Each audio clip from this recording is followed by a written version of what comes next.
తెలంగాణలో కాంగ్రెస్ ప్రభుత్వానికి పాలకులకు సాగునీటి, త్రాగునీటిని ప్రజలకు అందించడంలో ముందు చూపు లేదని కరీంనగర్ ఎమ్మెల్యే మాజీ మంత్రి గంగుల కమలాకర్ ఆరోపించారు. ప్రతి ఏళ్ల చివరి ప్రాంతాలకు సాగునీరు అందడం లేదన్నారు. కరీంనగర్లో త్రాగునీటి సమస్యకు ప్రభుత్వం పరిష్కారం చూపాలని నేడు లోయర్ మానేరు డ్యాంను బీఆర్ఎస్ శ్రేణులతో కలిసి మాజీ మంత్రి కరీంనగర్ శాసనసభ్యులు గంగుల కమలాకర్ సందర్శించారు. ఇక ఎల్ఎండి ప్రాజెక్టును పరిశీలించారు. అధికారులను అడిగి నీటి సామర్థ్యమును తెలుసుకున్నారు. ఈ సందర్భంగా ఎమ్మెల్యే గంగుల కమలాకర్ విలేకరుల సమావేశంలో మాట్లాడుతూ ఎండాకాలం దృష్టిలో పెట్టుకుని ఏప్రిల్, మే, జూన్ మాసాలలో చివరి ప్రాంతాలకు సాగునీరు అందించాలని రైతాంగాన్ని ఆదుకోవాలని కోరారు. పంటలను ఎండబెట్టడమే కాంగ్రెస్ లక్ష్యమని ప్రశ్నించారు. ప్రజలకు త్రాగునీరు అందించి ఎండిపోతున్న ప్రజల గొంతుకలను తడపాలని అన్నారు. ఇప్పటికైనా కళ్ళు తెరవాలని, లేకుంటే ఉద్యమించవలసి వస్తుందన్నారు.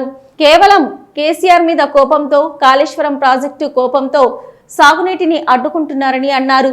మేడిగడ్డ నీరు అంటరాని నీరునా అని ప్రశ్నించారు. కేసీఆర్ హయాంలో చివరి భూములకు సాగునీరు అందించారని అన్నారు. వెంటనే మంత్రులు స్పందించాలని, సీఎం రేవంత్ ఉత్తమ్తో ఎవరితోనైనా మాట్లాడి సకాలంలో రైతాంగానికి సాగునీరు అందించాలని డిమాండ్ చేశారు. లేకుంటే ప్రజల పక్షాన, రైతుల పక్షాన నిలబడి ప్రభుత్వానికి వ్యతిరేకంగా ఆందోళన, ఉద్యమం చేయాల్సి వస్తుందని అన్నారు. కనీసం త్రాగునీరును విడుదల చేయాలని డిమాండ్ చేశారు. మేడిగడ్డ, ఎల్ఎండి, ఇతర ప్రాజెక్టుల్లో నీరు పుష్కలంగా ఉన్నాయి. అయితే పాలకులు సకాలంలో రైతాంగానికి, ప్రజలకు సాగునీరు, త్రాగునీరు అందించడంలో విఫలం చెందుతున్నారని ఎమ్మెల్యే పేర్కొన్నారు. ఈ సమావేశంలో మాజీ కార్పొరేటర్, బీఆర్ఎస్ నాయకులు వంగపల్లి రాజేంద్రరావు, బీఆర్ఎస్ నగర అధ్యక్షుడు చల్లా హరిశంకర్ తదితరులు పాల్గొన్నారు. ఈ రోజు కానీ ఈ ఉత్తర తెలంగాణ ప్రాంతంలో ఎప్పుడంగా నీటికి ఇబ్బంది పెడతారు. చాలా వరకు కూడా కింది ప్రాంతాలకు తీసుకెళ్తూ ఉంటారు. చాలా వరకు కింది ప్రాంతాలకు తీసుకెళ్తారు. కేసీఆర్ గారు ఉన్నప్పుడంగా చివరి సూర్యాపేట వరకు కూడా నీళ్ళు వెళ్ళినాయి. ఇక్కడ ధర్నాలు జరగలేదు. ఆయన ముందు చూపుతాడు, జీవో ఇచ్చిండు. ఈరోజు ప్రభుత్వం యొక్క ముందు చూపు లేదు, మంత్రులకు ముందు చూపు లేదు. కరీంనగర్ జిల్లాలో మంత్రులకు ముందు చూపు లేదు. కరీంనగర్ ప్రజల మీద ధ్యాస లేదు.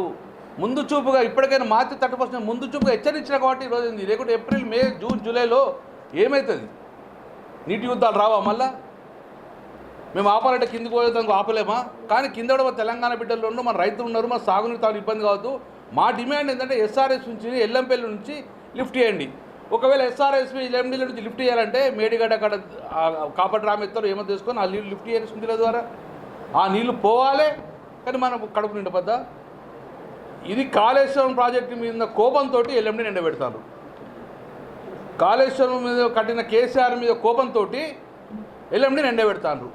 ఆ నీళ్ళు తీసుకుంటే కలుషితమైన నీళ్ళు, అంటరాని నీళ్ళు అవి. కేసీఆర్ మేడిగడ్డ డ్యామ్ కడితే అవి అంటరాని నీళ్ళు అయిపోయినాయి. అవి కలుషితమైన నీళ్ళు అవి.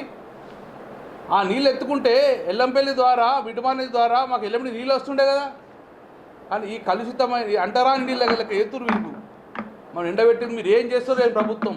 గత 10 సంవత్సరాల్లో కేసీఆర్లో ఏ రోజు ఒక్క బొట్టు కూడా మాకు ఇబ్బంది రాలే, తాగునీరు రాలే, ఇబ్బంది సాగునీరు రాలే. సాగునీరు మొత్తం పంట మొత్తం ఎండిపోయింది. కనీసం తాగునీరు ఇచ్చి మా ప్రాణాలు కాపాడమని చెప్పేసి మేము ప్రభుత్వాన్ని డిమాండ్ చేస్తున్నాం. ఇక్కడ మంత్రులు స్పందించండి. మీరు ఉత్తమ్ కుమార్తో మాట్లాడతారా, రేవంత్ రెడ్డి గారితో మాట్లాడతారా? మాట్లాడి ఇమ్మీడియట్గా మాకు నీళ్లు నింపకపోతే డెఫినెట్గా వారం 10 రోజుల వస్తాము, ఇక్కడ ధర్నా చేస్తాము. ఎట్టి బస్సులో ప్రజల పక్షాన్ని నిలబడతాము. ధర్నా చేసి ప్రభుత్వం కళ్ళు తెరిచే విధంగా డిమాండ్ చేస్తాం. ఇక్కడ చేయండి. ఎస్ఆర్ఎస్లో 16 టీఎంసీలు ఉన్నాయి. వాళ్ళు నీళ్ళు ఎంత సాగునీరు ఎంత ఇస్తారు?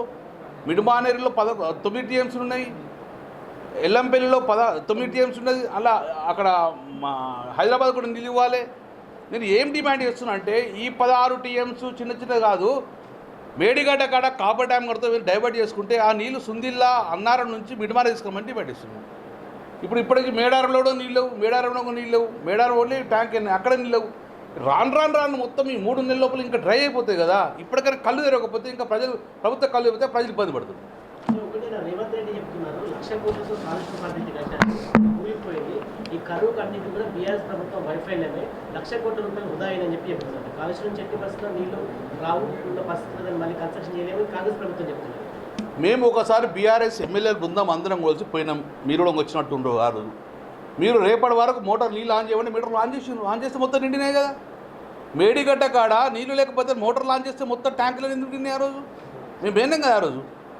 మేము ఇప్పుడు కూడా అంటున్నాం, మేడిగడ్డ కాడ కాపర్ ట్యాంక్ కడతారో డైవర్ట్ కడతారో తాగునీరికి ఇబ్బంది లేదు, డైవర్ట్ చేసుకొని సుందీలో నింపండి, సుందీ నుంచి అన్నారం నింపండి. మళ్ళీ డ్యామ్ సెఫ్టోలు సుందీలోకి వెళ్ళి నీళ్ళు ఫ్రీ ఫ్లో ఇచ్చి పెట్టమన్నారు. ఇవో సాకు చెప్తున్నారు అంతే. అంటే నేనేమంటున్నా, మా మేడిగడ్డ కాడ కేసీఆర్ కట్టిన నీళ్లు డ్యామ్ కట్టిండో ఆ నీళ్ళు మొత్తం అంటరాంతరంగా చూస్తున్నారు. మేము కేసీఆర్ ఏవి కడితే అది కలుషిత వాటర్గా భావిస్తున్నాం కాబట్టి ఇబ్బంది అవుతుంది. ఆ రోజు మెలకుండి మేము ఆ రోజు కూడా మొత్తం పోయినాం. నీళ్ళు ఉన్నాయి మొత్తం, మీరు మోటార్ లాంచ్ చేయండి, మోటార్ లాంచ్ చేసిండ్రు. ఆ రోజు మొత్తం జలాశయాలు నిండినాయి. ఇప్పటి కూడా డిమాండ్ చేస్తున్నాం, ఫ్రీ ఫ్లో అవుతున్న నీళ్లను అడ్డుకట్ట వేసి కనీసం తాగునీరు కోసం అన్నారం నింపుకొని మీరు మేడారం నుంచి రామడుగు నుంచి మిడిమాల నుంచి తాగునీరు అని ఇవ్వమని చెప్పి డిమాండ్ చేస్తాం. సాగునీరు మర్చిపోయి ఇట్లా అయిపోయింది. ఇవాళ ఈ చివరి దశ, చివరి వెట్టింగ్ ఇది. ఈ చివరి వెట్టింగ్ అనడంగా పుట్టకచ్చే అన్నీ కూడా మొత్తం పంట నాశనం అయిపోయింది. ఏం లేదు, పంట చేతికొచ్చే పరిస్థితి లేదు కొన్ని ప్రాంతాలలో. సరే తాగునీరు ఇసిపెట్టు, సాగునీరు ఇసిపెట్టు. తాగునీరు అయిపోతే ప్రజల పరిస్థితి ఏంది? కరీంనగర్ నగరంలో ఇప్పటికే బూస్టర్లు ఆన్ చేసినాం. బూస్టర్లు మార్చిలో ఎప్పుడు ఆన్ చేయలే, జూలై ఎండింగ్లో బాగా పీక్ ఉంటే గిట్ట ఆన్ చేసినాం జూలైలో. ఇప్పుడు బూస్టర్లు ఆన్ చేసినాం. రేపు పొద్దున బూస్టర్ కూడా అందది, మళ్ళీ బూస్టర్ దించుతాం, మళ్ళీ అయినా అందది, మళ్ళీ పింక్ వాటర్ వస్తాయి, మళ్ళీ డర్టీ వాటర్ వస్తాయి.